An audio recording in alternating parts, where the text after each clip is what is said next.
கைலாசத்திலே இறைவனும் இறைவியும் வீற்றிருக்கிறார்கள்.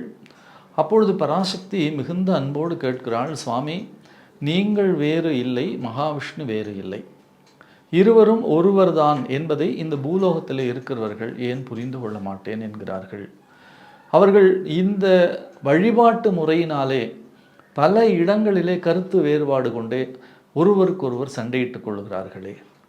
விஷ்ணுதான் பெரிது என்றும் சிவன்தான் பெரிது என்றும் காலம் காலமாக அவர்கள் இப்படி சிந்தித்து கொண்டே இருக்கிறார்களே. சுவாமி சிரித்து கொண்டே சொன்னார், ஒரு கிராமப்புறத்திற்கு நீ போய் பார்த்தால் கூட தெரியும். அவர்கள் சொல்லுவார்கள், அரியும் சிவனும் ஒன்று, அறியாதவன் வாயிலே மண்ணு என்று சொல்வார்கள். அப்படி கிராமத்திற்கு கூட தெரிந்தது ஏன் கற்றவர்களுக்கு தெரியவில்லை சுவாமி. ஆனால் நீங்கள் இதற்கு ஒரு நல்ல தீர்வு தர வேண்டும். நானும் மகாவிஷ்ணுவும் ஒன்றுதான் என்பதை இந்த உலகத்திற்கு நீங்கள் நிரூபிக்க வேண்டும். அதற்கான ஒரு அருளை தாருங்கள் என்று சிவபெருமான் இடத்திலே அம்பிகை கேட்க, சிவபெருமான் சொன்னார், நிச்சயமாக அது நடக்கும்.